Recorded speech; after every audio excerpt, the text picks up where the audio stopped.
L'histoire commence alors que nous voyons une bande d'ogres rouges attaquer une ville. Les gens se recroquevillent de peur, et alors que les monstres approchent, un dragon peut être vu volant au-dessus. Un homme sur le dos du dragon chante, et des centaines de talismans en papier descendent sur les ogres. Un talisman s'arrête devant chaque ogre, et une chaîne dévastatrice d'explosions détruit même une partie de la ville. Un des ogres survit, mais il est mangé par le dragon d'une seule bouchée. Nous apprenons que c'est le plus puissant exorciste du monde qui cherchait à être le meilleur. Mais sa quête de pouvoir a conduit la cour impériale à le craindre, et à la fin, ils l'ont trahi, allant même jusqu'à envoyer son disciple préféré pour l'opposer. Dans ces derniers moments, il souhaite être plus rusé, lançant un sort de réincarnation secret et jurant de faire mieux dans sa prochaine vie. Nous rencontrons ensuite un garçon nommé Seika au milieu d'un cercle magique. Son père effectue un rituel pour examiner son pouvoir, mais aucune des pierres élémentaires ne s'allume, ce qui signifie qu'il n'a aucun pouvoir magique, et son frère, Gley, se moque de lui en disant qu'il est une honte. Nous apprenons qu'il est rené dans un nouveau monde où la magie est complètement différente de ses arts spirituels passés. Bien qu'il n'ait pas de mana, il reçoit une grande énergie spirituelle émanant de son corps. Nous voyons Seika alors qu'il ramasse des feuilles. Le papier est trop cher, alors il crée des shikigami à partir des feuilles à la place. Les feuilles se transforment, certaines devenant des souris et les autres des corbeaux. Son frère, Gley, s'approche soudainement, demandant ce qu'il fabrique. Son frère le regarde de haut, menaçant de le frapper, mais les corbeaux de Seika le défendent. Leur frère aîné, Luft, accourt et chasse les corbeaux. Remarquant que Seika n'est pas blessé, il est un peu soupçonneux, mais emmène Gley se faire soigner. Nous voyons que Seika apprend seul à connaître son nouveau monde. Il est le fils d'une maîtresse, ce qui lui donne un statut inférieur, donc il est généralement ignoré à la maison. Nous le voyons travailler dur en fabriquant son propre papier, et il est enfin capable de faire son talisman en papier. On frappe à sa porte, et nous rencontrons une jeune servante nommée Eita, qui lui rend son manteau que son frère avait jeté. Gley entre nonchalamment pour les narguer, disant à Eita de retourner au travail, et se vantant qu'il ira à l'Académie impériale de magie.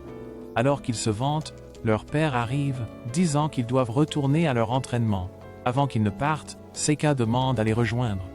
Nous voyons Luft lancer son sort, créant une lame de vent et traversant un gros rocher. Gley montre également sa magie, lançant une boule de feu sur la cible. Gley est fier de lui et défie Seika d'essayer, croyant que Seika n'a aucun pouvoir. Seika prend à contre-cœur la baguette.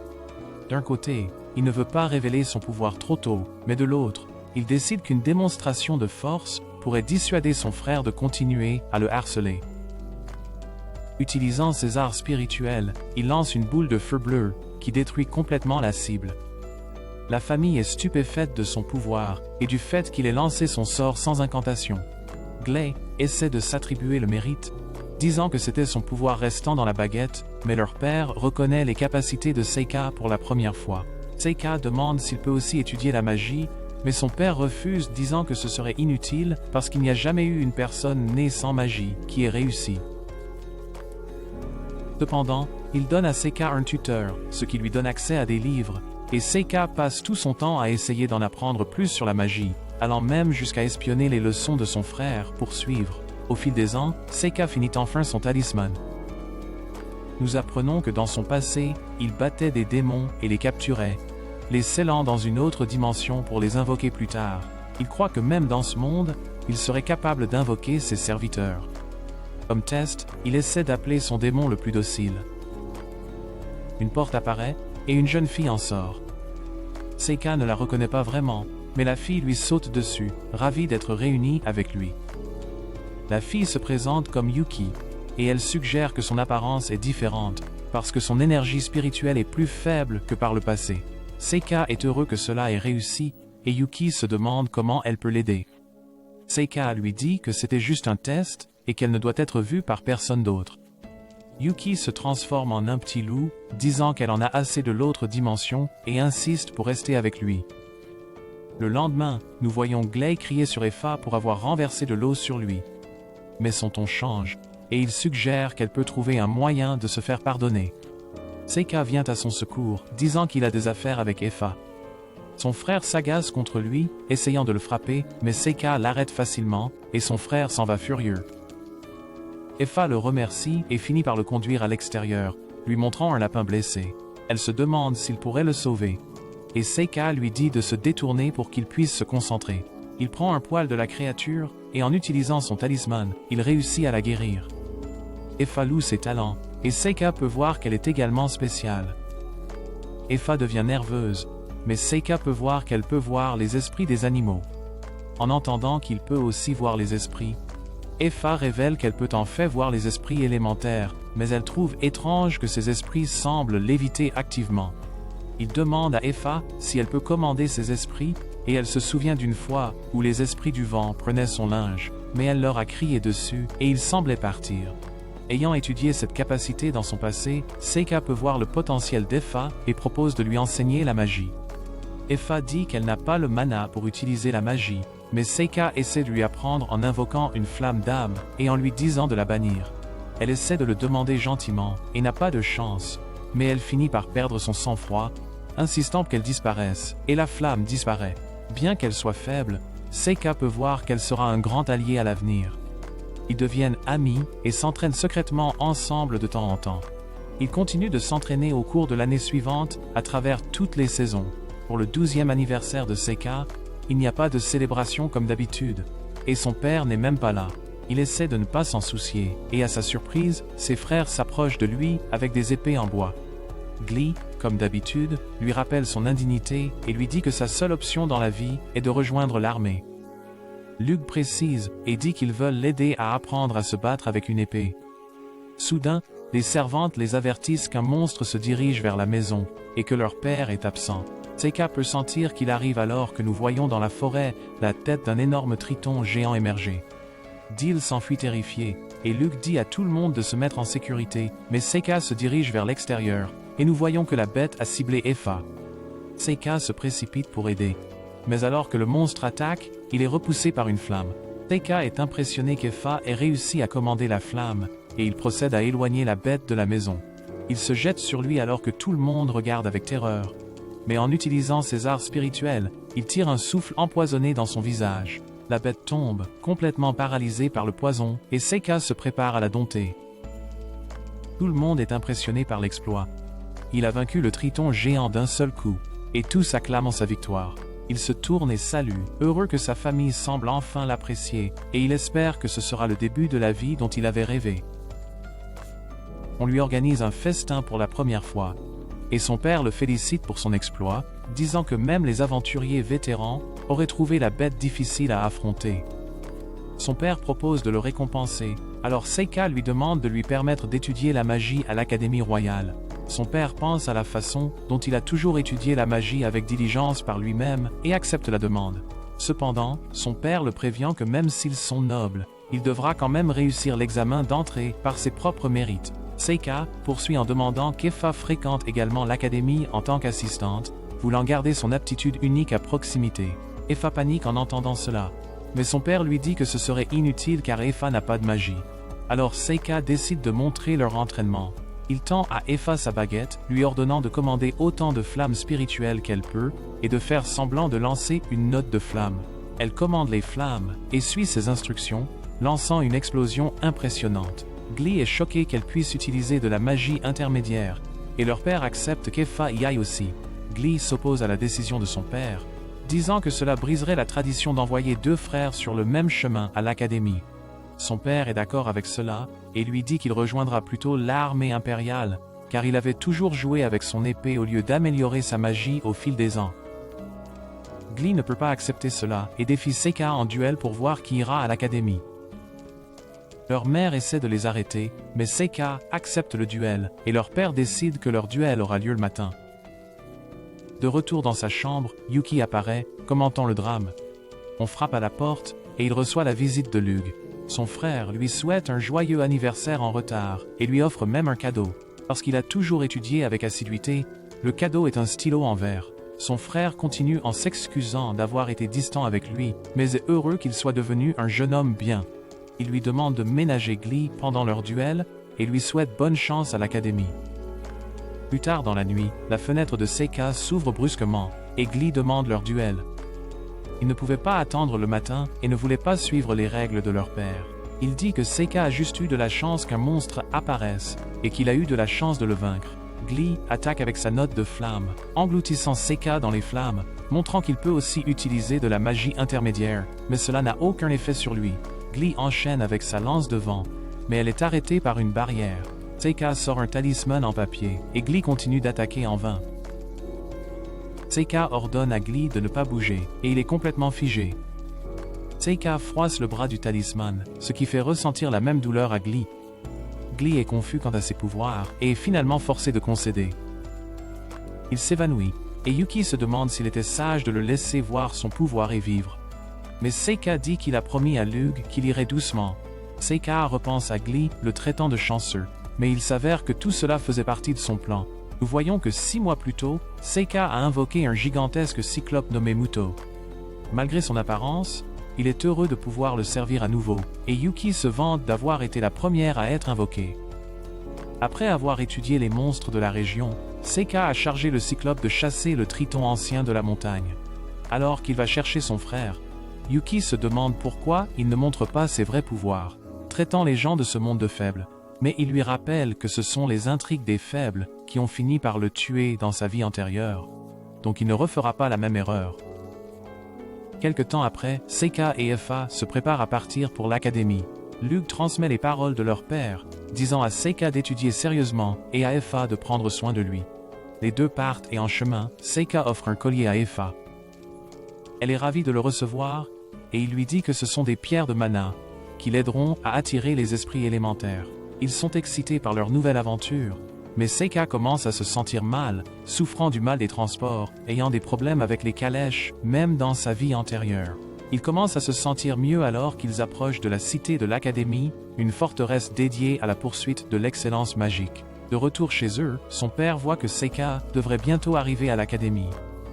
Il repense à il y a 12 ans, lorsque Seika est arrivé pour la première fois.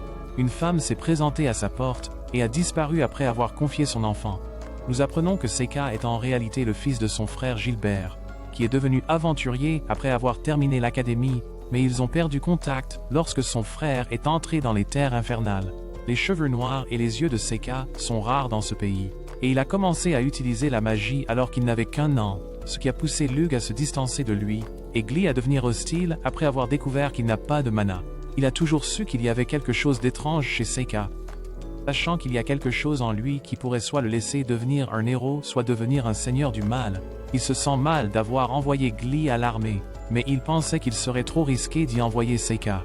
Au lieu de cela, il a décidé d'envoyer Seika à l'académie dans l'espoir que ce serait un meilleur endroit pour l'éduquer. Seika et Effa arrivent et vont dans leur chambre. Effa est surprise qu'il ait en fait une faiblesse. Seika lui dit que sa chambre est à côté, et elle semble déçue, suggérant qu'elle devrait rester avec lui pour la nuit, puisqu'il est maintenant son maître. Seika interprète cela comme rester pour le dîner, et dit qu'il a perdu l'appétit à cause du voyage. Bien que déçu, Effa part pour lui trouver à manger. Yuki s'emporte, agacé, disant qu'il n'a aucune idée des filles, et souligne qu'Effa est amoureuse de lui, utilisant même sa position de servante à son avantage, et Seika est incrédule. Plus tard, les deux explorent la ville, mais Seika a reçu une énergie étrange.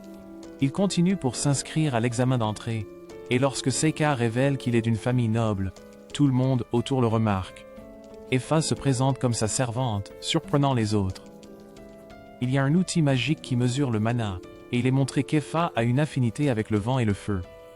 Quand c'est au tour de Seika, rien ne se passe, et la femme est confuse. Seika révèle qu'il n'a pas de mana, et la femme lui dit qu'il peut quand même s'inscrire. Les autres étudiants commencent à bavarder, disant qu'il sera accepté grâce à sa famille.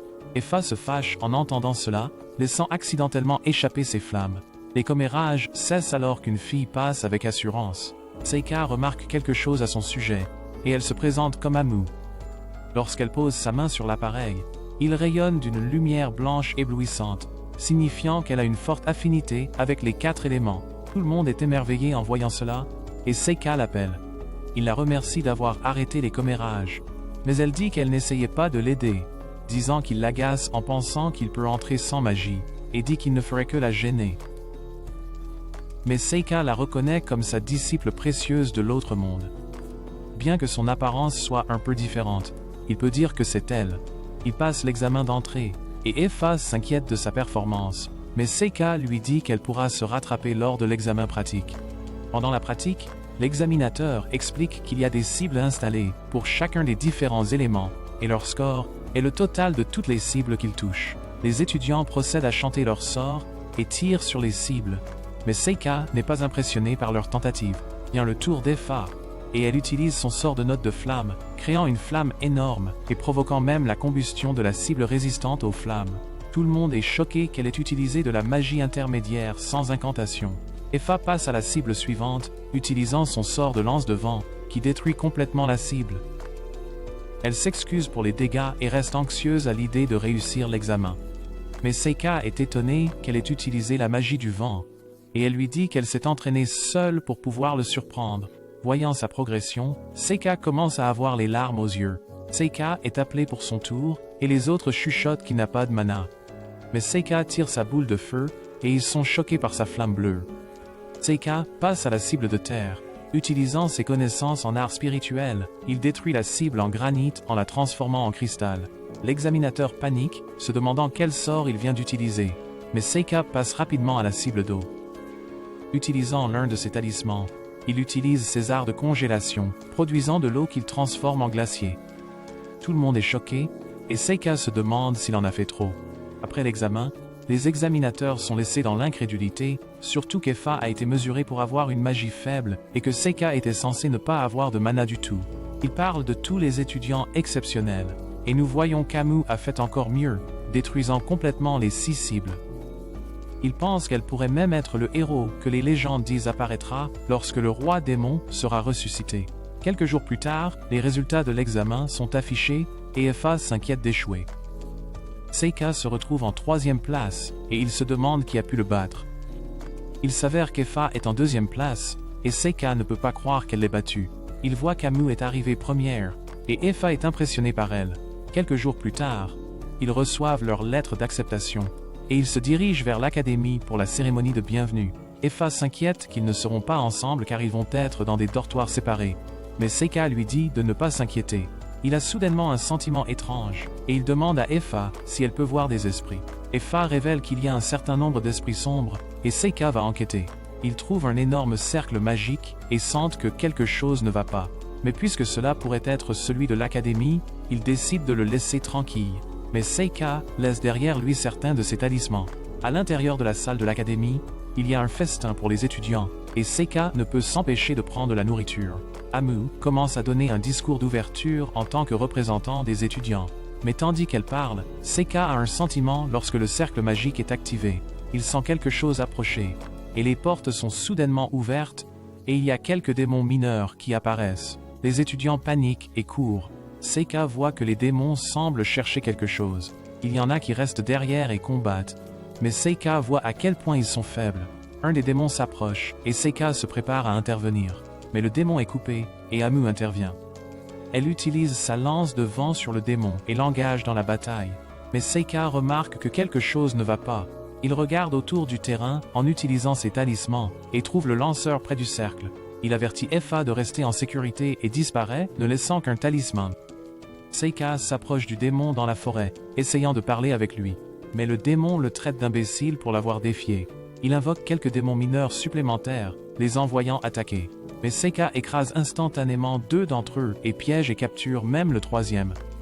Le démon est impressionné, se présentant comme Gallius, le démon de métal. Seika attaque en utilisant son talisman, mais le démon le détruit.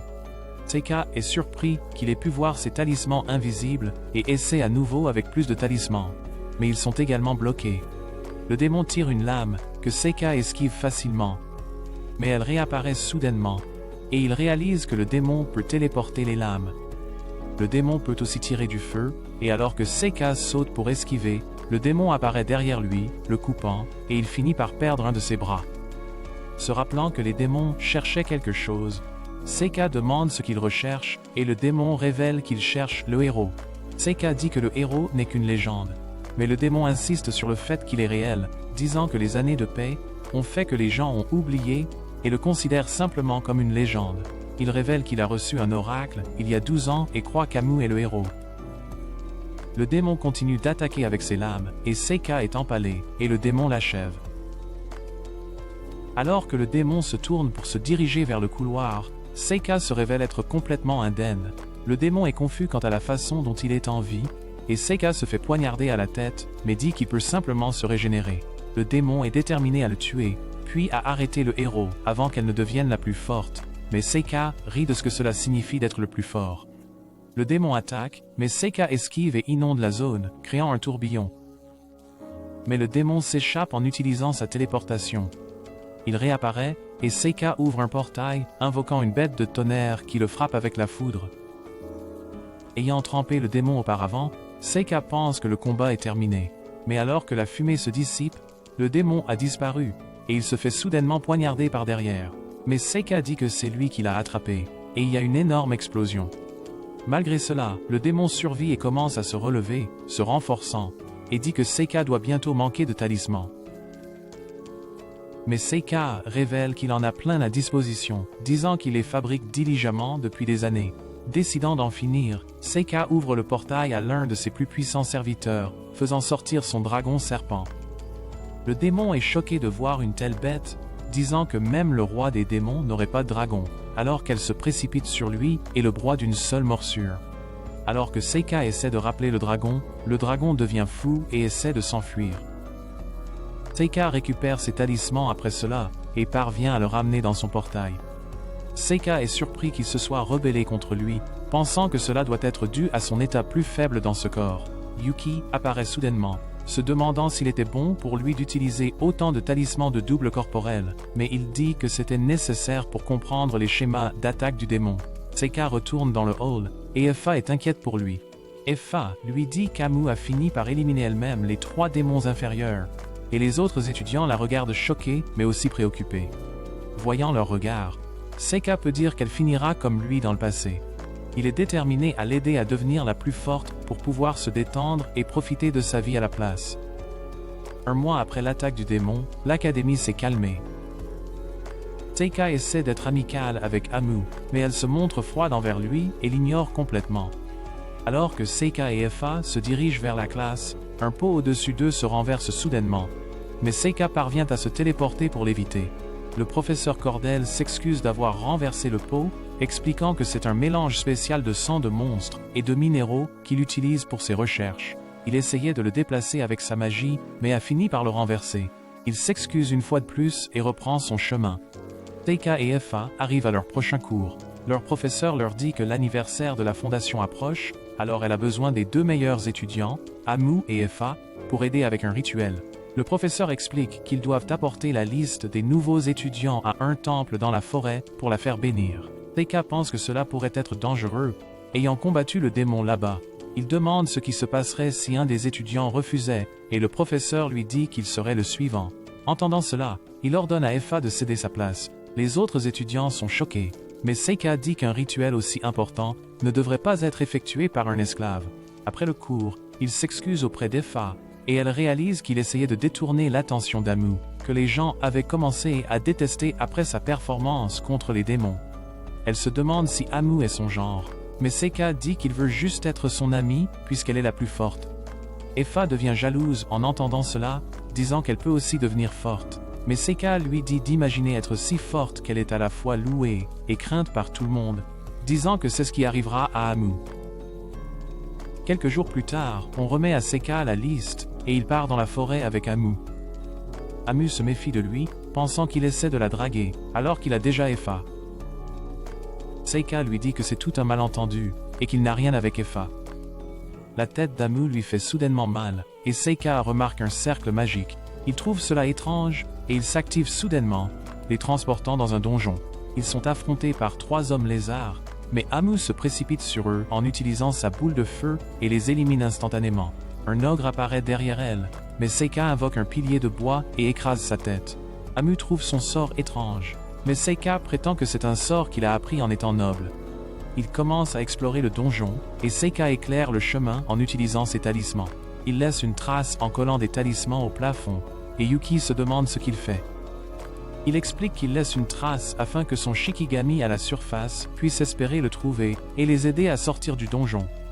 Yuki remarque soudain l'approche de plus de monstres.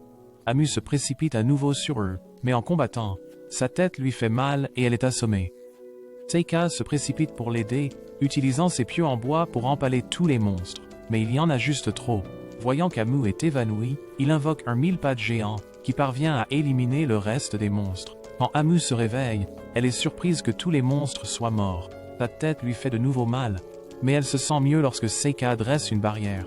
Il lui dit que sa barrière peut bloquer les malédictions, et il se demande quand elle a commencé à avoir des maux de tête. Elle dit que c'était depuis qu'elle s'est inscrite à l'académie, mais elle ne pense pas que ce soit une malédiction parce qu'elle n'a remarqué aucune marque. Seika dit qu'il y a des endroits qu'elle ne peut pas voir, ce qui l'inquiète, mais elle finit par se déshabiller pour qu'il puisse vérifier son corps. Il ne trouve aucune marque, mais Seika dit que cela pourrait être caché d'une autre manière. Étant donné que la barrière arrête l'effet, ils peuvent supposer qu'elle est maudite. Amu se demande si elle devra rester dans la barrière pour toujours, mais en utilisant une mèche de ses cheveux, Seika parvient à créer un substitut pour elle. Les deux apprennent à mieux se connaître. Et Amu se demande quelle est sa relation avec Eifa, disant qu'elle est amoureuse de lui. Mais Seika dit qu'ils sont juste une famille, ce qu'Amu trouve amusant, qu'un noble appelle son esclave sa famille. Mais Seika lui raconte comment il a toujours été traité comme un étranger, et qu'Eifa était la seule à le traiter normalement. Amu parle de sa propre famille, mais cela semble être un sujet sensible, alors Seika lui demande ce qu'elle aime faire. Elle dit qu'elle aime se battre. Elle a aimé se battre depuis qu'elle est jeune, mais ses parents trouvaient cela bizarre, parce que la plupart des gens auraient peur de se blesser ou de mourir. Elle faisait même partie d'un groupe qui a été décimé, mais elle en voulait plus, et tout le monde pensait qu'il y avait quelque chose qui clochait chez elle. Elle est venue à l'académie pour devenir plus forte, espérant que si elle devenait la plus forte, se battre deviendrait ennuyeux et qu'elle pourrait être plus normale. Mais après s'être battue avec les démons, elle s'est trop amusée. Alors elle pense qu'il y a quelque chose qui ne va pas chez elle. Mais Seika lui dit qu'elle n'est pas bizarre, et elle le remercie de l'avoir laissé se défouler. Seika trouve la sortie du donjon, et les deux continuent à travers le donjon. Ils arrivent dans la salle du boss et trouvent un monstre naga gigantesque. Il crache de l'acide sur Seika, mais Amu le distrait avec sa lance de vent, et Seika invoque une lance en métal pour le clouer au sol. Amu utilise sa boule de feu, provoquant une réaction en chaîne et une explosion. Amu profite de l'ouverture et le poignarde à la tête, l'achevant. Après la bataille, Amu serre Seika dans ses bras, ravi qu'ils aient réussi à éliminer un boss de donjon. Il se dirige vers la salle au trésor, où il trouve une épée en mithril, que Seika donne à Amu, et Seika obtient un anneau magique. Les deux parviennent enfin à s'échapper, et ils rapportent tout au professeur. Elle ne savait pas qu'il y avait un donjon sous le temple, et comme le cercle magique a disparu, ils ne peuvent pas trouver le coupable. Cependant, Seika rend visite au professeur Cordel. Après l'attaque des démons et l'envoi au donjon, Seika a réalisé qu'il devait y avoir un complice à l'intérieur. Le professeur est surpris, pensant qu'il s'était débarrassé de toute preuve.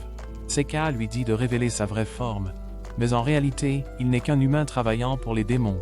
En regardant son rituel, Seika le qualifie de génie. Cordel est fier de lui, révélant que c'est une malédiction qui utilise la magie de la lumière pour tuer sa cible à distance, sous l'apparence d'une maladie. Il commence à se vanter de la façon dont il va tuer Amu avec ça, mais Seika souligne comment il la protège. La malédiction cible ceux qui sont couverts de sang de démons, car Amu avait tué tous les démons. Mais Seika invoque le démon qu'il a capturé et se couvre de son sang. Il devient une cible de la malédiction.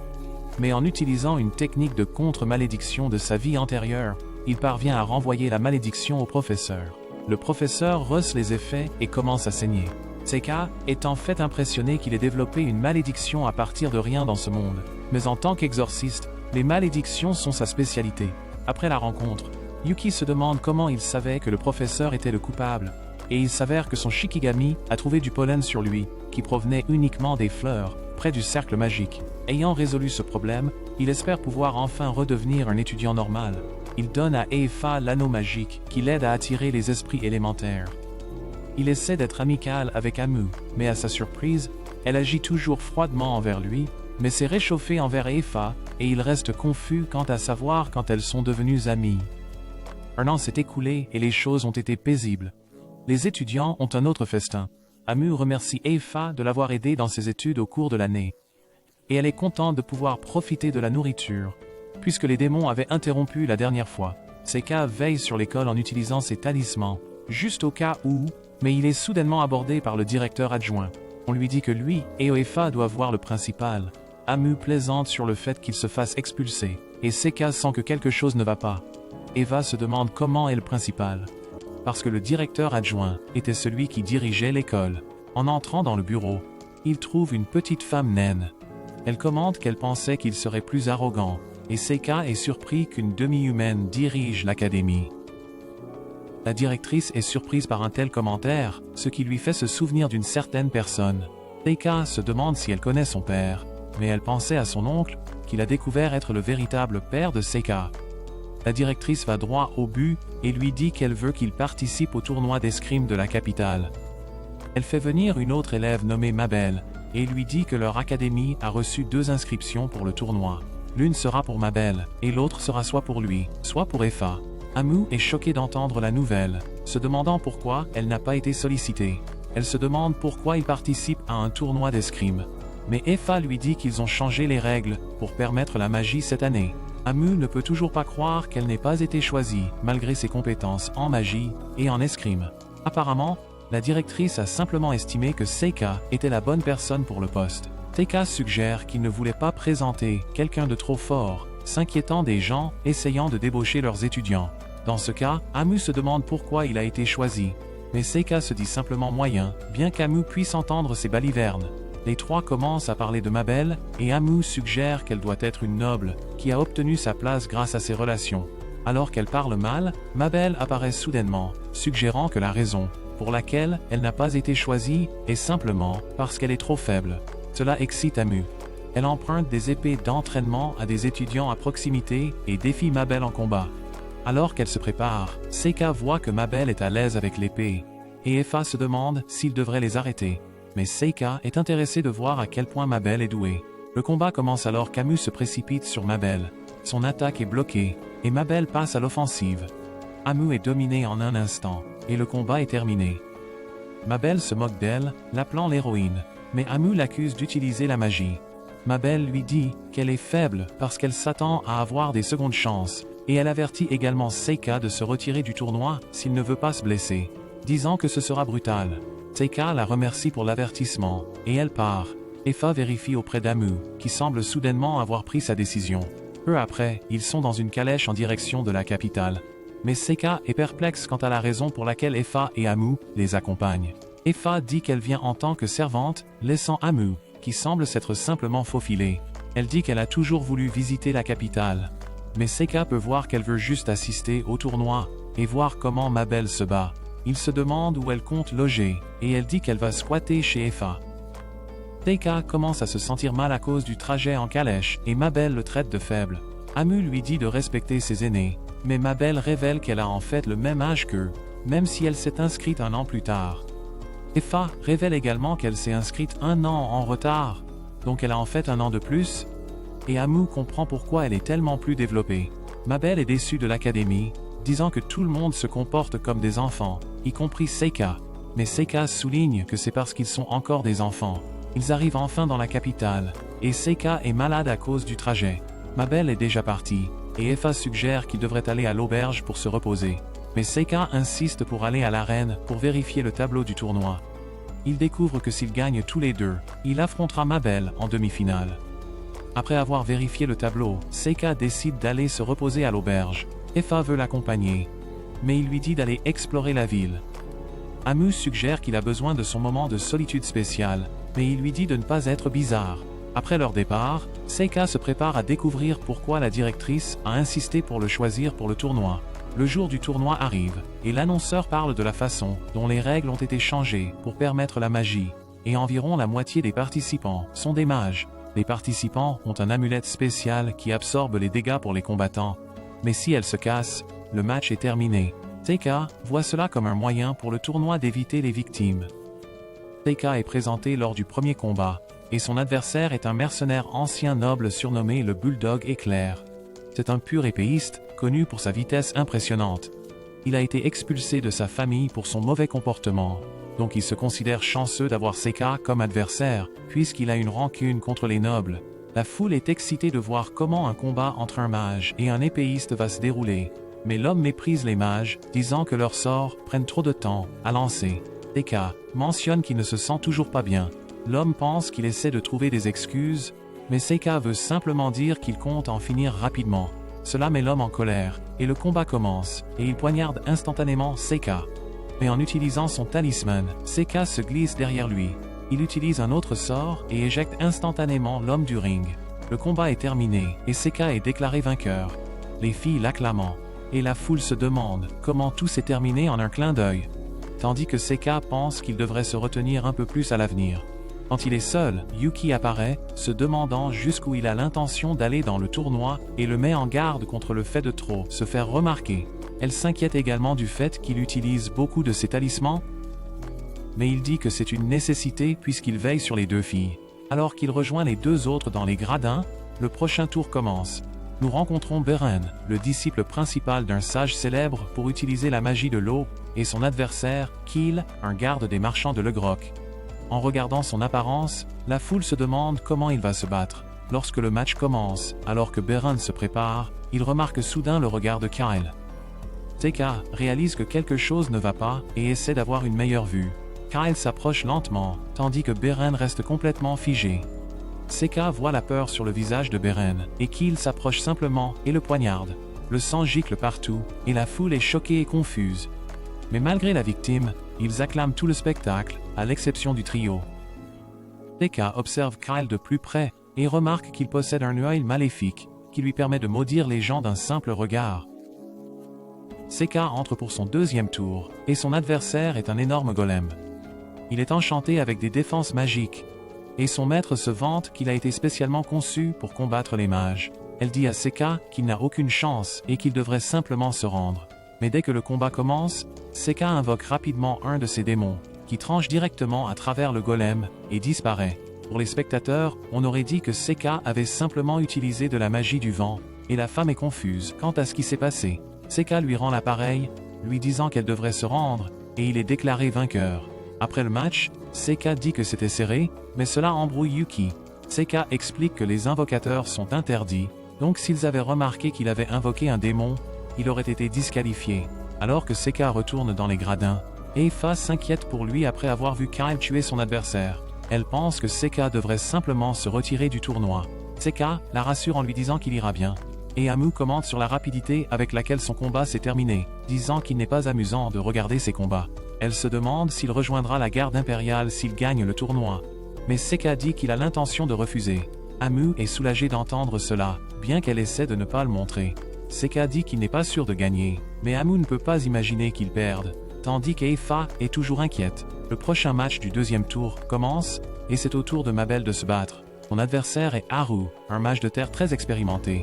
Lorsque le combat commence, Haru attaque en utilisant son explosion de roche, mais Mabel la tranche. Haru est surpris et tire continuellement ses explosions de roche, mais Mabel parvient à toutes les arrêter. Haru recule et commence à chanter pour utiliser sa magie avancée. Il invoque un mur pour se protéger, mais Mabel lance des couteaux et détruit le mur. Haru crée plusieurs murs, mais Mabel les renverse en utilisant ses poignards. Amu se demande comment elle fait cela. Et Seka pense qu'elle doit utiliser la magie de la gravité pour rendre ses armes plus lourdes que les pierres. Elle continue de détruire les murs, et Haru essaie de contre-attaquer, mais Mabel le charge et détruit son bâton. Haru admet sa défaite, et Mabel est déclaré vainqueur. L'annonceur appelle Mabel le héros imparable, et Seka se demande pourquoi elle est appelée le héros. Amu lui dit que Mabel était le nom du deuxième héros, et elle utilise même la même arme. Mais Seka a une révélation. Cette nuit-là, nous voyons un homme envoyer un pigeon voyageur, mais il est intercepté et Seka apparaît. Il accuse l'homme de travailler pour les diables, mais l'homme prétend ne pas savoir de quoi il parle. En passant, il essaie d'attaquer Seka, mais il est retenu par les lianes de Seka. Seka révèle qu'il l'a vu parler avec un vendeur d'informations en utilisant un de ses shikigami. Seka lui demande quel message il envoyait, mais l'homme refuse, disant qu'il ne parlera jamais, même s'il est torturé. Seka invoque un de ses démons, Satori, et lorsque l'homme le regarde, Satori est capable de lire dans l'esprit de l'homme. Seka lui pose des questions, et nous découvrons qu'il travaille pour les diables. Seka devine qu'il est après le héros, et l'homme est surpris car cela devrait être un secret. Seka demande le nom du héros qu'il poursuit, et il s'avère que c'est Mabel. Seika se demande pourquoi ils pensent qu'elle est le héros. Et c'est parce qu'elle correspond à la description donnée par leur espion. Mais comme Seika a éliminé Cordell, ils ne peuvent plus confirmer. Après avoir appris tout cela, il libère l'homme de ses lianes, mais dit à Satori qu'il peut le manger en récompense. L'homme est horrifié, et se fait dévorer par le monstre. Satori remarque que cela devait être fait, disant qu'il est trop dangereux de le laisser partir. Mais il lisait en réalité dans l'esprit de Seika, et Seika le menace pour cela. Satori prend peur, et Seika ouvre sa porte pour le renvoyer. Yuki apparaît, et Seika s'excuse de l'avoir effrayé. Il appelle son corbeau et vérifie le message du pigeon, mais il s'avère être crypté, et il regrette de ne pas avoir gardé le type en vie. Seika élabore le plan de l'académie. Il s'agissait d'envoyer Mabel pour gagner, et attirer toute l'attention en tant que faux héros, afin que les diables cessent de cibler Amu. Yuki est curieuse de l'identité de Mabel, et Seika suggère qu'elle doit utiliser un faux nom. Cependant, il ne se soucie pas d'enquêter davantage sur elle, puisqu'elle est là pour protéger Amu. Le lendemain, Keel a éliminé son adversaire de la même manière grâce à son œil maléfique, et un garçon nommé Ren, qui peut utiliser les 4 éléments, avance également. Seika rencontre Ren, et il lui dit qu'il le verra en finale. Tout le monde parle de lui depuis qu'il peut utiliser les 4 éléments, et son adversaire au prochain tour s'est déjà retiré. Seika affronte un nécromancien au 3e tour, mais le bat facilement, et Mabel gagne également sans difficulté. Après son combat, Mabel confronte Seika, lui disant qu'il devrait se retirer avant leur combat en demi-finale, mais Seika refuse. Elle reconnaît sa force et le prévient qu'elle devra se donner à fond contre lui. Mais elle ne veut pas finir par le tuer. Mais Seika refuse toujours de se retirer. Il y a une annonce soudaine indiquant que le prochain adversaire de Keel s'est retiré. Alors il décide d'avancer le match de demi-finale entre Ren et Kyle. Alors que le combat commence, Ren se renforce avec la magie de la lumière pour se protéger de l'œil maléfique. Amu est surpris qu'il puisse utiliser la magie de la lumière, en plus des 4 éléments. Ren commence à se vanter puisqu'il est immunisé contre l'œil maléfique, mais Keel avance lentement. Ren lance sa boule de feu, mais elle semble n'avoir aucun effet. Il continue d'attaquer, utilisant tous ses différents éléments, mais Keel reste impassible face aux attaques et continue d'avancer. Seika pense qu'il doit utiliser la magie de la gravité, tout comme Mabel. Ren commence à désespérer et invoque une armée de golems pour se défendre. Mais Keel utilise la magie de l'ombre et détruit tous les golems en un instant. Ren se précipite sur lui, mais il est arrêté car Kyle le lie avec son ombre. Alors que Kyle s'apprête à l'achever, les arbitres arrêtent le combat, et Keel est déclaré vainqueur, avançant vers la finale. La nuit, Seika pense à retourner à l'académie après la finale, et Yuki lui rappelle de ne pas gagner. Alors qu'il essaie de dormir, Yuki se transforme soudainement, disant qu'elle veut dormir avec lui. Seika dit qu'ils dorment ensemble tout le temps, mais Yuki dit que cela fait une éternité qu'elle n'a pas pris sa forme humaine. Seika a une intuition et remarque Mabel sur le toit grâce à son Shikigami. Il saute sur Yuki, la rendant heureuse, mais il y a une explosion et Mabel fait son entrée. Seika se prépare à se battre, et Mabel lui lance ses couteaux. Elle le plaque par la fenêtre, mais il parvient à s'éloigner d'elle. Il essaie de la lier avec son sort de liane, mais Mabel est capable de se défendre. Elle le charge, mais Seika s'échappe en utilisant son talisman de double corps. Seika parvient à la retenir, et il essaie de lui parler. Mabel trouve étrange qu'il veuille parler après qu'elle l'ait attaqué. Mais Seika peut dire qu'elle n'essayait pas de le tuer. Elle révèle qu'elle essayait juste de lui casser quelques os, pour qu'ils doivent abandonner leur combat. Elle est déterminée à atteindre la finale, et lui demande de se retirer une fois de plus. Seika révèle qu'il sait qu'elle est une remplaçante pour Amu, suggérant que sa mission est de gagner le tournoi, en se faisant passer pour le héros afin d'attirer l'attention des diables. Mabel est surprise par tout ce qu'il sait, mais révèle que ces informations sont fausses, révélant que sa mission n'est pas de gagner le tournoi, mais d'être tuée par Kyle pour que les diables pensent que le héros est mort. Elle révèle qu'elle et Kyle ont tous deux été formés par les marchands de Legroc. Les marchands de Legroc prennent des enfants esclaves talentueux et les forment pour devenir des soldats. Elle mentionne que les marchands testent Kyle pour voir s'il est devenu un vrai soldat. Seika est curieux de savoir ce qu'elle veut dire.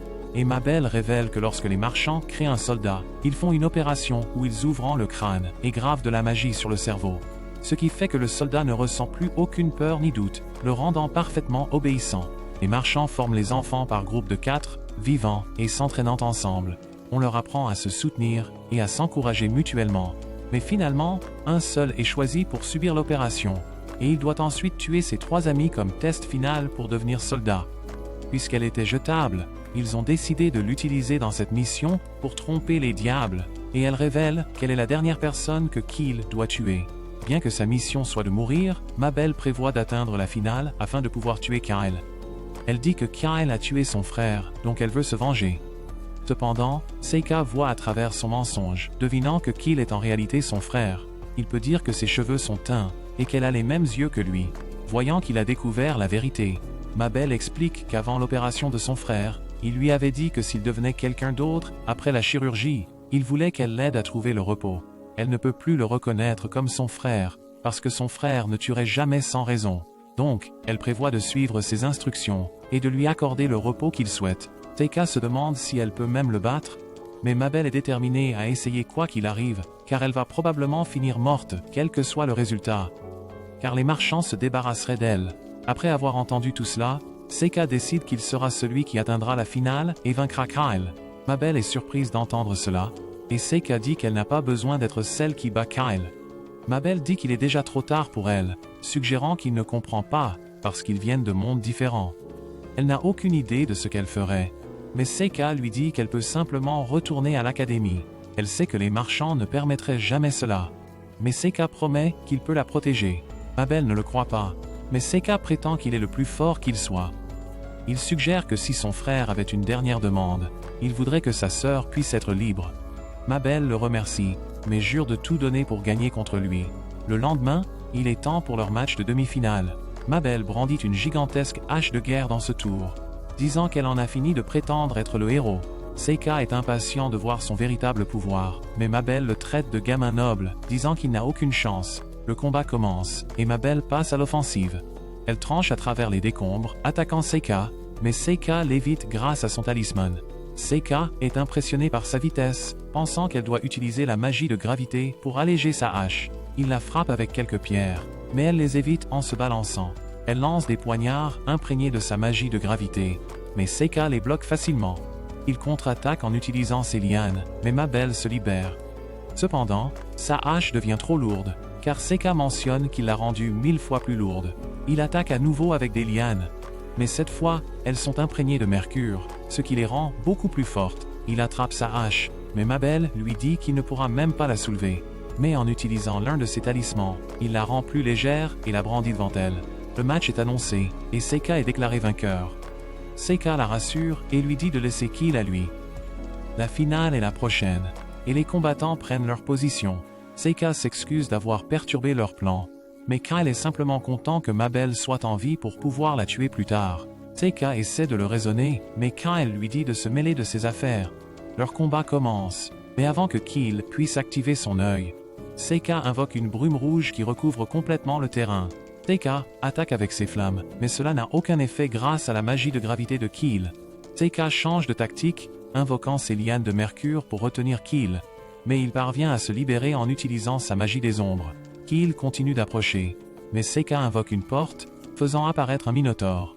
Keel attaque avec son ombre, mais cela n'a aucun effet sur la bête. Le minotaure le repousse, et Seika suggère que s'il pouvait ressentir la peur, il n'aurait probablement pas choisi un combat aussi imprudent.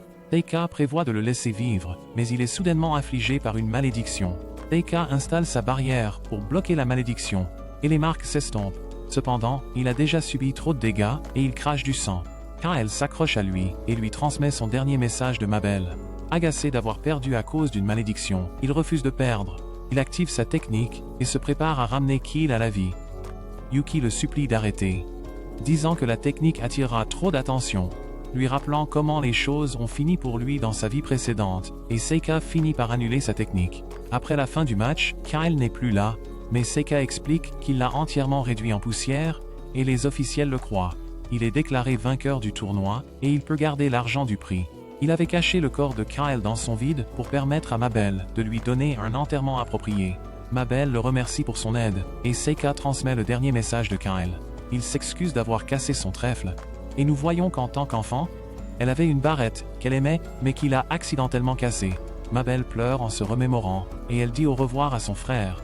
Mabel se demande ce qui va lui arriver maintenant. mais Seka lui assure qu'elle peut simplement retourner à l'académie et qu'il s'occupera du reste. Ils expliquent tout à Amu et Effa, bien que Seka omette la partie où Mabel se fait passer pour le héros. Amu arrête Mabel et demande une revanche, mais Mabel n'est pas d'humeur. Cependant, Amu insiste. Ils commencent leur duel, mais cette fois Amu utilise la magie, coupant à travers l'épée de Mabel. Elle révèle qu'elle peut aussi utiliser la magie de gravité maintenant, et lui dit de ne pas la sous-estimer. Elle dit qu'elles sont maintenant à égalité, et elle est contente d'avoir un autre partenaire d'entraînement. Mabel est un peu confuse, mais elles finissent par décider de bien s'entendre. Elle retourne à l'académie, et Seka rencontre le directeur. Il révèle qu'il a compris leur plan d'utiliser Mabel, mais le directeur révèle qu'elle l'a envoyée au tournoi afin de la sauver. Elle avait pitié d'elle, voyant à quel point elle était talentueuse. Alors elle a trouvé un moyen de la faire perdre sans mourir. Elle appelle Seka sa carte maîtresse, mais Seka se demande ce qu'elle aurait fait s'il avait perdu.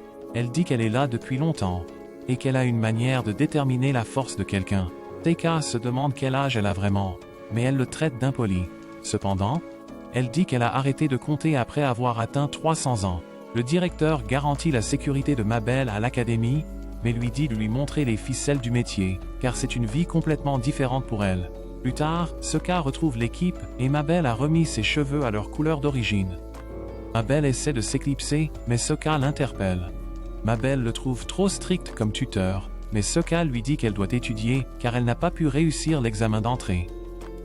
Mabel est en larmes, et elle supplie Effa de l'aider. Mais Effa dit que Seka est en fait indulgent avec elle, et cela la laisse stupéfaite. Les vacances d'été approchent, et Amu se demande comment les autres vont les passer. Seka dit qu'on lui a demandé d'enquêter sur des dragons dans le pays d'Estelia. Son père avait été sollicité, mais il est trop occupé, donc c'est Seka qui est envoyé à sa place. Amu demande à l'accompagner, mais Seka lui rappelle que ses parents l'attendent. Mabel dit qu'elle n'a pas de projet et demande aussi à se joindre. Mais Seka lui dit qu'elle doit rattraper ses études. Il demande à Effa de le rejoindre, et elle accepte rapidement. Soudain, 2 personnes entrent dans la salle. Ils s'approchent de Seka et se présentent comme Cecilio, le premier prince d'Estelia, et son assistante elfe Lise. Seka échange des salutations, mais Cecilio est rapidement attiré par Effa. Il lui demande immédiatement de rejoindre son harem, et de devenir une de ses épouses. Ils sont tous choqués, et Effa explique qu'elle est la servante de Seka. Le prince demande à acheter Effa à un prix élevé, et Seka est stupéfait. Lise dit à Cecilio qu'il fait une scène, alors il se déplace dans une salle privée pour discuter. Il commence à parler de l'enquête sur le dragon. Selon les légendes, le dragon a été éclos à l'origine à partir d'un œuf par la famille royale. Cecilio explique que le dragon aurait vécu aux côtés des humains pendant plus d'1 siècle. Mais récemment, il a commencé à agir de manière étrange, attaquant les champs et même le bétail. Alors Cecilio dit à Seka d'examiner ce qui se passe. Il tourne ensuite son attention vers Effa, mais Lise lui rappelle de se comporter. Après la réunion, Seka est pris en embuscade par Amu et Mabel, qui veulent savoir ce qui se passe. Ils sont inquiets qu'Effa soit remise au prince, mais Seka pense que cela pourrait être une bonne opportunité pour elle, si elle est intéressée. Ils lui disent qu'il n'y a aucun moyen qu'elle veuille cela, et qu'il ne devrait même pas le lui proposer. Mais Seka est confus à ce sujet, ne voulant pas lui refuser cette opportunité. 2 jours plus tard, lui et Effa rejoignent la caravane du prince vers Estelia, et Seka a du mal pendant le voyage. Ils parlent de comment ils vont voir un vrai dragon, et Effa mentionne que le prince lui a demandé de voyager avec lui. Elle pense qu'il plaisantait sur le fait qu'elle rejoigne son harem, mais semble un peu flattée par cela. 9 jours plus tard, ils atteignent la capitale d'Estelia. Ils trouvent les environs assez beaux, mais Cecilio mentionne que le dragon a poussé les gens à vivre dans la peur, et que le commerce est devenu difficile. Le dragon vole au-dessus d'eux, et Seka note sa taille. Le dragon plonge soudainement vers eux, passant juste à côté. On entend un sortilège être chanté, et un impressionnant tigre de lave est invoqué. Il se jette sur le dragon, le ratant de peu, et le dragon s'envole. Le tigre tourne son attention vers Effa et la charge, mais Seka parvient à l'arrêter juste à temps, bien que le tigre commence à faire fondre les environs. Seka se précipite et se prépare à détruire le tigre, mais il est soudainement retenu, et nous rencontrons Zect l'invocateur. Il réprimande le tigre pour avoir couru à sa guise et le renvoie dans son livre. Le prince arrive en courant et avertit Zect qu'il a failli blesser ses invités. Mais Zect dit qu'il essayait juste de chasser le dragon, disant qu'il s'est rapproché dernièrement, et a commencé à attaquer les gens. Seka se demande ce qui se passe avec lui, et le prince explique que Zect est le chef de quelques mercenaires qu'il a engagés. Zect se demande comment un gamin comme lui peut aider avec leurs problèmes. Et Sokka se demande pourquoi il a engagé des mercenaires. Le prince admet qu'il essaie de chasser le dragon comme un moyen de résoudre leurs problèmes. Sokka lui dit de reconsidérer, disant qu'il serait impossible pour le tigre de lave de réellement tuer le dragon. Zect dit qu'il ne sait pas de quoi il parle, prétendant avoir tué un certain nombre de dragons dans le passé. Les deux commencent à s'échauffer, mais le prince les sépare. Il renvoie Zect et réprimande Sokka pour l'avoir provoqué. Sokka s'excuse, disant qu'il a perdu son calme parce qu'Effa a été mise en danger. Il continue en demandant si la chasse au dragon a été approuvée par la reine, puisque le dragon est le symbole du pays. Mais Cecilio affirme que tout a été laissé à son jugement, et il rappelle à Sokka sa place. Sokka se tourne vers Eva, et lui demande pourquoi elle ne s'est pas défendue avec la magie. Mais Eva dit qu'elle avait peur et qu'elle s'est figée. Il la réprimande, disant qu'il ne sera pas toujours là, donc elle doit être capable de se défendre. Il se demande s'il a fait une erreur en l'emmenant, et elle commence à avoir les larmes aux yeux. Le prince essaie de le calmer, disant qu'il est naturel d'avoir peur devant une telle créature. Sokka dit que c'est une affaire entre deux, et lui dit que si elle n'est pas capable de se battre, alors elle doit au moins fuir ou demander de l'aide. Alors qu'ils retournent à leur carrosse, Sokka se sent mal de l'avoir réprimandé, mais il se souvient d'un moment où un de ses amis s'est figé et a fini par être mangé par un dragon. Donc il ne veut pas que cela arrive à Eva. Le lendemain, il se dirige vers la bibliothèque pour en savoir plus sur les dragons. Sokka découvre qu'il s'est passé quelque chose de similaire dans le passé. Il y a quelques centaines d'années, la reine a fait éclore le dragon à partir d'un œuf. Et il vivait aux côtés des gens. Finalement, un autre dragon est arrivé à Estelia, et ils ont commencé à vivre ensemble dans les montagnes. Mais après 50 ans, les dragons sont devenus plus hostiles. Et c'était parce qu'ils avaient un bébé. Eva se demande ce qui est arrivé au bébé. Et on disait qu'ils avaient quitté le nid après être devenus adultes. Après 50 autres années, la dragonne est morte de vieillesse. Et tout cela s'est passé il y a 100 ans. Eva pense que la situation est différente, puisqu'il ne devrait y avoir qu'un dragon mâle. Donc il ne peut pas s'agir de protéger leurs petits. Sokka décide qu'il vaudrait mieux monter la montagne pour voir par lui-même. Eva pense que c'est trop risqué, mais Sokka est confiant qu'il peut s'enfuir si besoin. Plus tard dans la soirée, Eva vient dans sa chambre. Elle lui dit que le prince demandait après elle, et elle ne sait pas quoi faire. Sokka lui dit qu'elle n'a pas à y aller, et l'invite à rester dans sa chambre pour la nuit. Il lui offre le lit, mais elle dit qu'il y a largement assez de place pour eux deux. Ils se mettent au lit, et Sokka se demande ce qu'elle pense du prince. Il se demande si elle a envisagé son offre, disant qu'elle n'a pas à se soucier de lui. Eva pense qu'il essaie de se débarrasser d'elle, s'excusant encore une fois pour la veille. Sokka dit que ce n'est pas ce qu'il voulait dire, et Eva se demande pourquoi il en parle. Il dit que cela pourrait être une bonne opportunité pour elle.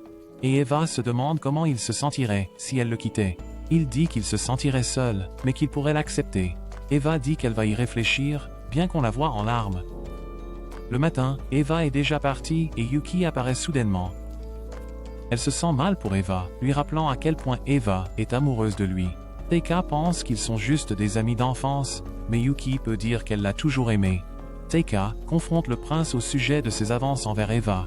Il se demande pourquoi le prince est si attiré par elle. Et le prince dit qu'il trouve à la fois son apparence et son intelligence attirante. Il demande à acheter Eva à nouveau, mais Sokka refuse. Cependant, il dit que si Eva est consentante, il ne s'opposera pas à leur union. Sokka continue en disant au prince qu'il monte la montagne pour voir le dragon. Le prince sait que cela prendra quelques jours, alors il pense que ce pourrait être le moment idéal pour agir.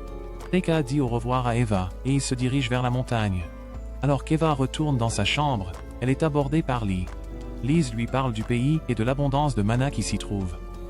Elle révèle qu'elle peut voir les esprits autour d'Eva, et suggère qu'Eva doit être une descendante des elfes. Elle essaie de convaincre Eva de rejoindre le harem, mais elle ne pense qu'à Sokka. Lee se demande si elle est satisfaite d'être esclave, et sait qu'Eva doit être consciente que Sokka est un monstre. Eva est confuse quant à ce qu'elle veut dire. Et Lee mentionne comment les esprits autour de Sokka semblent l'éviter activement, tout comme ils éviteraient les démons. Eva croit que Sokka est humain puisqu'ils ont grandi ensemble, mais Lee souligne qu'elle ne connaît pas sa mère, qui pourrait avoir été un démon. Eva insiste pour croire en Sokka, et Lise décide de lui faire visiter le harem. Alors que Lee lui fait visiter, le harem n'est pas ce à quoi on s'attendrait. C'est en fait plus comme une école, formant de jeunes femmes pour être les futures dirigeantes et fonctionnaires du royaume. Lee mentionne que la mère du prince est le monarque actuel, et elle est aimée de tout le peuple. Le prince est préoccupé par le fait d'être à la hauteur d'elle. Donc il essaie de faire ses preuves, se précipitant pour résoudre leurs problèmes de dragon, et se trouver une épouse. Lise dit qu'elle le connaît depuis sa naissance, et certifie que c'est une bonne personne. Donc elle espère qu'Eva restera à ses côtés. Pendant ce temps, Seika arrive en haut de la montagne, et trouve le dragon. Le dragon crache immédiatement du feu. Lui, mais Seika le bloque avec sa barrière. Le dragon prend son envol et plonge sur lui, mais Seika parvient à se téléporter hors du chemin avec son talisman. Il ouvre un portail et invoque un de ses démons, qui pousse un cri intense qui met le dragon à genoux. Seika continue à créer un filet ignifuge et lie le dragon. Yuki se demande pourquoi il n'a pas commencé avec le filet, mais Seika dit qu'il ne voulait pas blesser le dragon en le liant en plein vol. Seika se dirige vers le nid et découvre qu'il y a un œuf. Yuki trouve cela étrange, puisque le dragon devrait être un mâle, mais Seika mentionne que certaines créatures peuvent changer de sexe, et même se reproduire seules. Il commence à s'occuper de l'œuf et réalise que les légendes sur la famille royale, faisant éclore un dragon, étaient probablement vraies. Il commence à chauffer l'œuf et pense que le dragon avait du mal à garder l'œuf au chaud.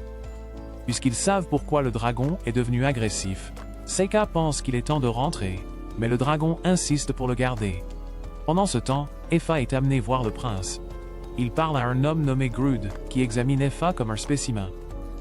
En prenant en compte son éducation et ses capacités magiques, il établit un prix de ce qu'elle vaut. Le prince accepte le prix et confirme avec son subordonné. Effa est confuse par ce dont il parle, et le prince sort un énorme sac d'or, lui disant qu'elle va être libérée. Effa mentionne qu'ils auraient besoin de la permission de Seika, mais le prince insiste en disant qu'il paye tellement que Seika ne pourrait pas refuser. Il suggère même qu'il abolirait l'esclavage pour forcer Seika à la lui vendre. Effa essaie de refuser, et le prince se demande pourquoi elle choisirait d'être une esclave. Mais Effa dit que même en tant qu'esclave, elle est capable de choisir ce qu'elle fait. Le subordonné du prince revient avec les papiers, disant qu'ils ont besoin de l'empreinte digitale d'Effa. Le prince devient hésitant, mais l'homme lui dit qu'Effa réalisera finalement que c'était pour son propre bien. Le prince fait retenir Effa par ses gardes, et elle se prépare à se défendre, mais Lise crée une barrière qui bloque sa magie. En utilisant sa magie, elle coupe le doigt d'Effa et se prépare à prendre son empreinte digitale. Mais à ce moment-là, le dragon arrive, et la barrière est détruite. Seika apparaît, et s'excuse d'arriver de cette manière. Il explique la situation avec le dragon, et dit qu'il a besoin d'un utilisateur de feu pour aider à chauffer l'œuf. Il voit Effa et lui demande son aide. Lee lui conseille de ne pas y aller, mais Effa admet qu'elle l'aime, et les deux s'envolent. Quand ils atteignent le nid, ils sont soudainement attaqués par le tigre de lave. Seika l'arrête avec sa magie, et appelle Zect à sortir de sa cachette. Zect et ses hommes apparaissent, et Seika réalise qu'ils utilisaient le prince pour accéder à l'œuf du dragon. Voyant que Seika a vu à travers ses plans, Zect décide de se débarrasser de lui. Il ordonne à son tigre d'attaquer, mais celui-ci est détruit par un jet d'eau. Seika est surpris, et Effa refuse d'avoir peur comme la dernière fois. Le tigre attaque de nouveau, et Zect envoie ses hommes attaquer. Mais Seika utilise son attaque Inferno Blanc, déclenchant une énorme explosion de flammes blanches qui vaporise complètement le tigre. Zect se demande qui est Seika, et il se contente de se nommer le mage le plus puissant du monde. Le dragon approche, et tous les hommes de Zect prennent la fuite, mais Seika les capture tous avec ses lianes, et Effa réduit son livre en cendres. Seika félicite Effa, et est impressionné qu'elle ait même appris la magie de l'eau, lui donnant une tape sur la tête. Seika fait un rapport au prince, révélant que Zect le trompait, et le prince les fait tous enfermer. Seika continue à expliquer la raison pour laquelle le dragon est devenu agressif, et suggère que si le prince aide à faire éclore l'œuf, le dragon verra de nouveau les gens comme sa famille, et protégera les terres. Mais le prince n'est pas satisfait de la solution, pensant qu'elle sera perçue comme indécise, et ne satisfera pas la cour impériale. Il demande à Seika de tuer le dragon, suggérant que puisqu'il est autorisé dans le nid, il pourrait empoisonner le dragon. Seika ne peut pas croire ce qu'il demande, et le prince dit qu'il doit le faire pour prouver qu'il est digne d'être le prochain roi. Seika refuse, et le prince appelle ses gardes, disant que Seika est suspecté d'influencer magiquement le dragon. Le prince continue en disant à Effa qu'elle est maintenant libre, et que Seika est dangereux. Mais Seika s'interpose et commence à perdre son sang-froid, réprimandant le prince et le traitant d'enfant, disant qu'il ne lui remettra jamais Effa. Seika craint d'être allé trop loin, mais Lise commence à rire et dit aux gardes de se retirer. Elle demande ce qu'Effa pense de tout cela, et Effa refuse à nouveau l'offre du prince, disant qu'elle veut simplement retourner à l'académie avec Seika. Lise dit au prince qu'il devrait abandonner, et elle présente ses excuses à Seika, qui s'excuse également d'avoir perdu son sang-froid. Elle a une conversation privée avec Effa et voit qu'elle insiste pour être avec Seika. Elle lui prend la main et lui donne des esprits lumineux, qui sont assez rares et peuvent être utilisés pour guérir. Effa lui rappelle une princesse elfe des contes de fées, et elle lui souhaite bonne chance.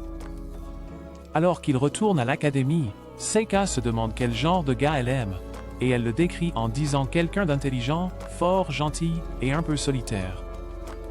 Seika pense qu'elle est trop difficile, pensant qu'elle pourrait ne pas trouver un tel gars, mais Effa pense que ce ne sera pas trop difficile. Ailleurs, nous voyons un groupe de démons se battre contre une bande de monstres.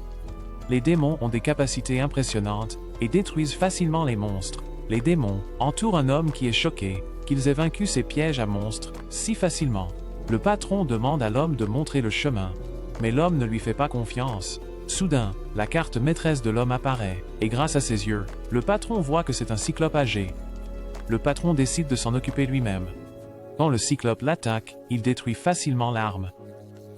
Il fonce sur le cyclope, qui tire un laser de son œil, mais le patron le bloque et élimine le cyclope. Les autres démons sont impressionnés. Ils finissent par achever l'homme, et il semble qu'il soit en mission pour trouver et tuer le héros. De retour à l'académie, Seika dit à Amu qu'il veut qu'elle rencontre sa famille. Elle est choquée, et Tifa accepte qu'il veuille être avec Amu. Mais Seika clarifie les choses, disant qu'il rentre chez lui pendant les vacances, et que son père voulait rencontrer le mage qui peut utiliser tous les éléments. Amu accepte, et Seika invite également Mabel à les accompagner. Quand il est seul avec Yuki, nous apprenons qu'il n'est pas très enthousiaste à l'idée de rentrer chez lui, mais il semble qu'il y ait quelqu'un d'autre qui veut les rencontrer. À leur arrivée, ils sont accueillis par son frère aîné, Left. Seika présente ses amis, et le père de Tifa, Athos, est heureux de voir sa fille. Ils sont soudainement interrompus lorsque Glee apparaît. Seika craint qu'il soit encore en colère d'avoir pris sa place à l'académie. Mais Glee le remercie presque et est heureux qu'il ait rejoint l'armée à la place. Il se souvient encore d'avoir été humilié, alors il demande à faire un duel avec Seika. Amu s'interpose pour l'affronter, et Seika dit qu'il le défiera en duel si elle gagne. Leur combat commence, et Amu passe à l'offensive. Glee glisse, et Amu porte le coup fatal, mais Glee récite un sort, ce qui la surprend, et il la désarme à cet instant. Amu se plaint qu'il a triché avec la magie, mais Glee dit qu'il n'a pas réellement lancé de sort. Glee exige de se battre avec Seika, mais avant qu'il ne le puisse, la princesse Fiona apparaît soudainement. Glee est son chevalier, et elle lui dit qu'il perdrait le combat contre Seika, alors il annule leur combat. Seika est surpris de le voir écouter quelqu'un, et Glee présente Fiona comme la sainte princesse, ce qui choque tout le monde. Alors qu'ils entrent, Yuki se demande ce qu'est une sainte princesse, et nous apprenons que ce n'est pas un titre officiel, mais qu'elle est née de l'empereur et d'une prêtresse, donc elle a le sang des deux. Amu se demande pourquoi la sainte princesse est ici, mais elle leur dit qu'elle voulait la rencontrer. Voyant qu'elle ressemble exactement au héros des légendes, Fiona se souvient d'une vision que sa mère avait eue. Elle leur dit qu'elle reste quelques jours et leur demande de l'accompagner lorsqu'elle retourne à la capitale. Après son départ, Amu s'interroge sur la manière dont Seika savait qu'elle serait ici. Nous voyons le père de Seika dans son bureau, et il dit à Athos de parler librement, en lui demandant s'il est fâché qu'il ait envoyé Tifa à l'académie. Mais Athos est plus contrarié qu'elle serve Seika parce qu'il le trouve bizarre. Et le père de Seika dit qu'il se débrouille bien à l'académie. Ils dînent tous ensemble, et la princesse parle étrangement de réincarnation, mais Seika change de sujet. Son père le complimente sur son enquête sur les dragons, et sa mère lui dit de leur écrire plus souvent. Seika est surpris d'entendre cela, car il a toujours été ignoré par elle toute sa vie. De retour dans sa chambre, Amu vient lui rendre visite. Elle veut juste passer du temps ensemble, et elle lui demande s'il envisage de poursuivre ses études après avoir obtenu son diplôme, disant qu'elle va probablement redevenir aventurière. Mais Seika se souvient de la fois où ils étaient coincés ensemble dans le donjon, et il lui a promis qu'il partirait à l'aventure avec elle, donc il prévoit de devenir aventurier également. Amu est surprise qu'il prenne sa promesse si sérieusement, mais elle est heureuse qu'ils puissent rester ensemble. Le lendemain, Seika fait visiter la ville à la princesse. Glee lui rappelle qu'ils ont laissé les autres chevaliers derrière, donc ils doivent garder la princesse en sécurité. La princesse tient la main de Seika pour ne pas se perdre, et ils explorent le marché. Ils goûtent quelques plats, mais il commence à se faire remarquer. En passant près d'un chantier, des bûches tombent soudainement, mais Glee utilise sa magie du vent pour les détruire, et Amu crée un golem pour les protéger. Seika les remercie pour leur aide, mais la princesse se fâche contre lui pour ne rien avoir fait. Seika finit par lui offrir un cadeau et l'aide à le mettre. La princesse n'est pas sûre de son apparence, mais Seika utilise la magie pour créer un miroir pour elle. Glee pense que sa magie est bizarre, mais la princesse est contente du cadeau. Plus tard dans la journée, Seika trouve Glee en train de s'entraîner dur, et il peut comprendre pourquoi la princesse l'a choisi pour être son chevalier. Mais Glee dit qu'il n'a pas été choisi pour ses compétences, mais pour une autre raison, révélant que la princesse a la capacité de voir l'avenir. Seika se demande si c'est vrai, mais Glee dit que sa mère était une oracle qui a vu la prophétie du héros et du roi démon. Seika se demande pourquoi il lui dit tout cela, mais Glee le prévient de ne pas se mettre en travers de son chemin. Le lendemain, la princesse cherche Seika, mais grâce à ses talismans, il parvient à l'éviter. Yuki se demande comment fonctionne sa capacité à voir l'avenir, disant que cela ressemble à sa compétence de divination. Mais Seika explique que la divination est limitée, utilisant des informations et des outils pour obtenir des aperçus, mais sa capacité est complètement différente. Alors qu'Amu passe, Seika la surprend depuis le buisson. Elle vient de perdre contre Glee à nouveau, et Seika trouve cela étrange, puisqu'elle devrait être plus forte que lui. Elle mentionne que la princesse semble seule à jouer aux échecs toute seule, alors Seika la rejoint. Il semble que personne ne veuille la défier, alors elle lui demande s'il sait jouer. Seika dit qu'il est juste débutant, alors la princesse lui donne un handicap, en laissant seulement ses pions. Seika pense que ce sera à sens unique, mais la princesse lui propose un pari, disant que le gagnant peut demander au perdant de faire n'importe quoi. Seika hésite, alors elle lui dit que si la demande est trop importante, il peut refuser. Seika accepte et il commence à jouer. Alors qu'il joue, la princesse lui demande quelle est la pièce la plus forte selon lui, et il dit que ce sont eux-mêmes les plus forts, parce qu'ils ne combattent pas directement, et contrôlent toutes les autres pièces, depuis l'ombre. La princesse dit que la plupart des gens considéreraient le roi, ou les chevaliers dragons comme les plus forts, mais elle pense que les pièces les plus fortes sont celles qui ne sont pas sur le plateau. En plus du roi et des soldats, il y a les masses de personnes vivant dans le pays. Elle n'a jamais eu le roi ou les chevaliers de son côté. Alors elle a obtenu le soutien des masses à la place, et est convaincue qu'elle va gagner. Seika se demande si c'est ce qu'elle a vu avec sa vision du futur, et elle est surprise qu'il le sache. Seika abandonne leur match, et la princesse veut obtenir son soutien, alors il lui demande ses véritables intentions. Elle dit qu'elle veut sauver des gens, décrivant un grand trou à côté duquel des enfants jouent. Ils ne le remarquent pas, donc ils finiront par tomber dedans. Alors elle veut les sauver, mais elle ne peut donner aucun détail spécifique, craignant que cela ne change l'avenir. En entendant cela, Seika accepte de l'aider comme il peut. Il est temps de retourner à la capitale, et Lug les salue. Mabel aimerait pouvoir rester plus longtemps, car elle vient de se détendre. Mais Seika lui rappelle qu'elle doit retourner à ses études.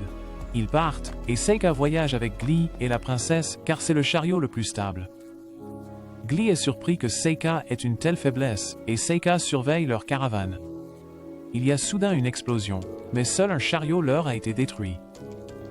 Seika sort et voit qu'ils sont attaqués par des bandits. Le chef des bandits ordonne à ses hommes de fouiller les chariots et de tirer leurs arcs sur Seika, mais Seika se prépare à leur attaque, créant un nuage magnétique qui bloque toutes les flèches. Les bandits essaient d'attaquer avec de la magie, mais Seika la bloque facilement avec sa barrière. Glee et ses hommes commencent à riposter, et la princesse demande que les bandits soient pris vivants. Alors Seika utilise ses lianes, qui immobilisent instantanément tous les bandits. Seika rejoint le gang, et il se demande pourquoi les bandits ont essayé d'attaquer alors qu'ils avaient une armée et ce qu'ils vont faire d'eux. Seika est appelée par la princesse, qui le remercie pour son aide. Il lui demande si elle sait qui était après elle, mais elle a trop d'ennemis pour savoir qui c'était. Seika se demande ce qu'elle va faire des bandits, mais elle a déjà prédit cela. Alors, elle a déjà préparé un tas de chariots de rechange pour les ramener à la capitale pour un interrogatoire. Seika pense que cela pourrait être dangereux s'ils se libéraient, mais la princesse dit que les bandits se comporteront bien parce qu'ils attendent leur renfort. Seika pense que cela les rend encore plus dangereux, mais elle dit que leurs renforts ne viendront pas, donc il n'y a pas besoin de s'inquiéter. Ils retournent à la capitale et ils se séparent. La princesse les remercie pour leur compagnie, et elle rappelle à Seika qu'elle sera toujours de son côté. Nous voyons l'autre groupe de bandits, mais il semble qu'ils aient rencontré le groupe de démons et ont été complètement détruits. Ils ont continué vers la capitale, déterminés à réussir leur mission de tuer le héros. Le directeur demande à Seika de faire un discours de bienvenue aux nouveaux étudiants, disant que c'est habituellement un honneur d'être choisi, bien qu'elle sache qu'il ne s'en soucie pas. Seika accepte la demande, et Yuki se demande si c'est vraiment bien car cela le fera ressortir. Mais Seika dit que ce n'est pas grave, et il se demande s'il a été trop prudent après la façon dont il est mort dans sa vie précédente. Bien qu'il ne regrette pas d'être devenu ami avec les filles, il pense que ce serait bien même s'il se démarquait. Yuki se demande s'il va faire face à la menace imminente, mais Seika lui dit que ce sera facile pour lui, et que personne ne saura que c'était lui. Nous voyons le groupe de démons à l'extérieur de la ville. Le chef, Zor, remarque qu'il n'y a pas de gardes impériaux ou d'aventuriers de haut niveau dont il faut s'inquiéter, bien qu'il ressente quelque chose qui le rend mal à l'aise. Il explique le plan aux autres, disant qu'ils vont se séparer, et pousser tous les étudiants vers le bâtiment central, moment où ils tueront tout le monde, et provoqueront le chaos jusqu'à ce que le héros apparaisse. Zor leur assure qu'ils réussiront, et qu'ils reviendront tous ensemble. Les démons sont confiants qu'ils gagneront, et commencent à se téléporter dans la ville. Cependant, lorsqu'ils entrent, ils trouvent une brume rouge recouvrant la zone. Le démon, Gan, remarque des étudiants s'approcher et il lance une attaque avec ses flammes. Mais alors qu'il s'approche, il trouve quelque chose d'étrange. Alors que la sorcière Parsaria et Loni, le dompteur de bêtes, explorent la zone, ils parlent de la façon dont ils sont devenus plus forts depuis qu'ils ont suivi Zor. Ils remarquent soudainement un étudiant passer en courant. Et Loni envoie ses loups après lui. Ils le poursuivent dans la brume, mais après un moment, Loni pense que quelque chose ne va pas, et il rappelle ses loups, et ils finissent par lui apporter quelque chose d'étrange. Alors que le roi ogre, Mutarev, explore, il se demande pourquoi il ne voit personne. Il est soudainement attaqué, et Mabel apparaît devant lui. Elle pense qu'il travaille pour l'association des marchands. Mais il n'a aucune idée de ce dont elle parle. Ils commencent à se battre, échangeant des coups, et Mutarev est impressionné par la façon dont Mabel peut manier sa hache si facilement, la considérant comme une adversaire digne. Il la repousse, mais Mabel lance ses poignards, que Mutarev bloque avec son bras. Cependant, Mabel active sa magie, qui le lie avec les ténèbres. Mais Mutarev se libère facilement car il a une résistance à toute magie. Il la charge abattant son gourdin, mais constate qu'elle a étrangement disparu. Zor se retrouve dans un endroit étrange, et Gans arrive, soulignant que ce n'était pas leur point de rendez-vous désigné. Mais il semble qu'ils y ont été étrangement guidés, et leurs autres membres arrivent également. Ils discutent de leurs étranges rencontres, montrant les talismans qu'ils ont chacun trouvés. Zor pense qu'il y a quelque chose qui ne va pas, alors il ordonne leur retraite. Cependant, Seika apparaît soudainement, révélant que chaque personne qu'ils ont vue n'était qu'un de ses Shikigami. Cependant, il dit à Mutarev que Mabel était réelle. Mutarev voit que Seika est fort, alors il devient excité de se battre avec lui. Mais il perd instantanément la tête lorsque Seika coupe l'un de ses talismans, disant que sa résistance aux malédictions était simplement trop faible. Zor est terrifié, mais Parsaria charge Seika, activant son troisième œil, essayant de le transformer en pierre. Mais ça ne fonctionne pas sur lui, et Seika invoque l'un de ses monstres, faisant apparaître un serpent gigantesque. Il a un troisième œil intérieur qui lui arrête le cœur, et elle tombe à terre. Le serpent de Loni sort de terre, mais il ne fait pas le poids contre celui de Seika. Loni essaie d'utiliser son pouvoir de domptage pour se lier d'amitié avec le serpent. Il l'appelle, mais Zor lui dit de s'enfuir. Mais c'est trop tard, et le serpent le mange. Seika trouve amusant qu'il ait essayé de le dompter, mais dit que cela n'a pas fonctionné, parce qu'il a une haine profonde des humains. Zor est incrédule, regrettant d'avoir jamais défié Seika. Grâce à ses yeux spéciaux, il peut voir toutes ses capacités, et que Seika est le véritable roi démon. Il dit à Gan de s'échapper avec sa téléportation pendant qu'il retient Seika. Mais Seika mentionne comment il protège Amu, et Zor est dévasté d'apprendre que le roi démon a rejoint le côté des humains. Zor dit à Gans de passer le mot à leurs alliés, et il essaie de gagner du temps. Il charge son attaque, mais Seika utilise sa magie et le submerge complètement. Lorsque la poussière se dissipe, il semble que Gan ait réussi à s'échapper. À l'extérieur de la ville, Gan s'éloigne en trébuchant, et il ne peut pas croire que Seika est le roi démon. Il est effrayé par un lapin dans un buisson, mais soudain, il est poignardé dans la poitrine, et il se demande comment il a été attaqué. Et nous voyons que c'était une autre des malédictions de Seika, et même Yuki a un peu peur de son pouvoir. Mabel arrive en courant, demandant des nouvelles de Mutarev, car elle craint qu'il puisse attaquer quelqu'un d'autre. Mais Seika lui dit de ne pas s'inquiéter, disant qu'il s'en est déjà occupé, et lui dit de garder cela secret. Quelque temps plus tard, les étudiants ont un autre festin. Et Seika se demande ce qu'il devrait dire pendant son discours. Il demande à Amu comment elle s'est sentie lorsqu'elle a dû prononcer le discours. mais elle lui rappelle que son discours a été interrompu par des démons. Mais elle aurait parlé de devenir plus forts ensemble et de devenir des camarades avec tout le monde. Seika se prépare pour son discours, mais soudainement des chevaliers interrompent, cherchant Amu. Elle s'identifie, et les chevaliers lui disent qu'elle est accusée de crimes contre l'Empire, disant qu'elle a tué un émissaire démon. Mais Amu est confuse de ce dont il parle, et les chevaliers l'arrêtent.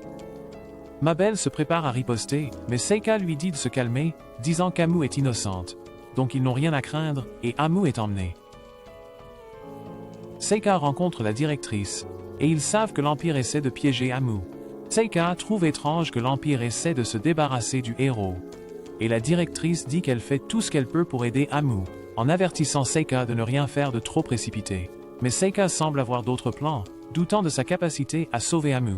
En quittant le bureau, Seika dit à Eifa et Mabel de ne pas s'inquiéter, car la directrice travaille pour la sauver, et qu'ils devraient lui faire confiance. Cependant, la nuit, Seika invoque son dragon, qui est toujours désobéissant envers son nouveau corps. Il le force à le reconnaître, et Yuki apparaît, le mettant en garde de ne pas y aller, et suggérant qu'il devrait abandonner l'idée de sauver Amu. Elle pense que s'il utilise toute sa puissance pour résoudre le problème, le pays pourrait agir contre lui, et il finirait par mourir, comme il l'a fait dans sa vie précédente. Mais Seika s'en fiche, disant qu'il détruira quiconque se mettra en travers de son chemin. Yuki remarque qu'il est enragé, pensant à son passé, et elle lui dit de reconsidérer. Mais il lui dit de connaître sa place en tant que familier, et il ordonne à son dragon de se diriger vers la capitale. Pendant ce temps, nous voyons Amu enfermée, pensant à ses amis qui s'inquiètent pour elle, et espérant qu'elle reverra Seika. Mais elle reçoit soudainement une visite. Seika vole vers la capitale, libérant ses talismans, qui se transforment et l'aident à chercher Amu. Il descend dans le château, et n'est pas impressionné par leur sécurité. Cependant, il est remarqué par un garde, qui siffle, et un certain nombre d'archers prennent position. Il tire sur Seika, mais il invoque son nuage magnétique, qui le protège de toutes les flèches. Il continue de tirer sur lui, alors Seika laisse tomber 2 énormes rochers sur eux. Alors qu'il continue d'avancer, il rencontre encore plus de gardes. Il lui demande ce qu'il veut, mais il leur dit de s'écarter, disant qu'il épargnera ceux qui lui obéissent. Les gardes lui tirent dessus avec des flèches enflammées, et Seika est obligé d'esquiver. Il riposte avec son enfer blanc, qui dévaste instantanément les gardes. Cependant, les gardes continuent de tirer, et Seika invoque un de ses démons, qui découpe les gardes en un instant. Les gardes se précipitent tous sur lui, mais Seika les brûle tous avec ses flammes. Il finit par atteindre Amu, détruisant sa cellule, et lui disant qu'il est là pour la sauver. Amu s'inquiète qu'il ait des ennuis pour l'avoir libérée, mais Seika lui dit que sa vie est en jeu. Amu pense qu'ils blanchiront son nom et qu'elle ira bien, lui disant de rentrer chez lui. Mais Seika lui révèle qu'elle est le héros, donc les choses ne sont pas si simples. Amu est confuse, et Seika explique que tous les quelques centaines d'années, le héros et le roi des démons sont réincarnés, et elle est la réincarnation du héros du cycle actuel, et l'Empire essaie intentionnellement de se débarrasser d'elle. Seika remarque soudain quelqu'un qui approche, et il s'avère que c'est Glee. Seika suggère qu'il doit toujours un duel à Glee. Mais la princesse Fiona apparaît soudainement, disant qu'elle veut juste parler. Seika peut voir qu'elle a des hommes à l'extérieur, mais elle sait qu'ils ne seraient pas à la hauteur pour lui. Seika lui demande pourquoi elle essaie de tuer Amu, alors que les démons devraient être son ennemi. La princesse explique que bien que le héros ait autrefois sauvé le pays contre les démons, à l'heure actuelle, l'Empire et les démons ont tous deux des armées, et aucun camp ne veut de guerre. Donc le concept du héros et du roi des démons ne sont que des reliques du passé. Seika pense que si c'est le cas, il n'y a toujours pas besoin de tuer Amu, mais la princesse explique que l'existence du héros pourrait être l'étincelle qui déclenche une guerre, suggérant que même les démons essayaient de l'éliminer, non pas pour obtenir un avantage, mais pour éviter les étincelles de guerre. Seika se demande s'il devrait simplement laisser Amu être sacrifié pour préserver la paix, mais la princesse jure qu'elle essaie de sauver Amu. Elle dit à Seika de se retirer, en disant qu'il ne sera pas tenu responsable de ses actions, et promet de faire tout ce qui est en son pouvoir pour sauver Amu. Mais Seika réalise qu'elle les a manipulés et pullés depuis leur première rencontre. Alors il ne lui fait pas confiance. La princesse lui rappelle sa promesse d'obéir à son ordre pour avoir perdu aux échecs, mais Seika refuse de lui faire confiance. Sans autre choix, la princesse les guide hors du palais, où elle a préparé une calèche pour eux, leur recommandant de se rendre dans la ville libre de Lakana. Alors qu'ils se préparent à partir, Amu remercie la princesse pour son manteau, car elle était venue lui rendre visite lorsque Amu était enfermé. Alors qu'ils disent au revoir, Seika se sent mal de ne pas avoir tenu sa promesse, alors il décide de se rattraper. Il invoque un certain nombre de portes, qui libèrent un nombre énorme de talismans, créant un champ qui ramène tous ceux qu'il a tués. La princesse est choquée, disant que cela ruine ses plans, car elle avait préparé une histoire de couverture sur une attaque de monstres. Et Seika s'excuse, disant qu'il avait de bonnes intentions. Seika et Amu quittent la capitale, et Seika pense que Mabel et Effa doivent s'inquiéter pour eux. Amu se sent mal d'avoir dû quitter l'académie, alors qu'ils étaient si proches de l'obtention du diplôme, mais ils ont hâte de devenir aventuriers. Nous voyons la princesse envoyer une lettre, qui explique la situation à Mabel et Effa. Seika et Amu finissent par atteindre la ville libre. Ils voient une agitation, et sont surpris de découvrir que Mabel et Effa sont déjà là, et ils sont ravis d'être réunis. Mais c'est là que cette vidéo se termine. J'espère que vous avez apprécié la vidéo. Merci d'avoir regardé, et à la prochaine fois.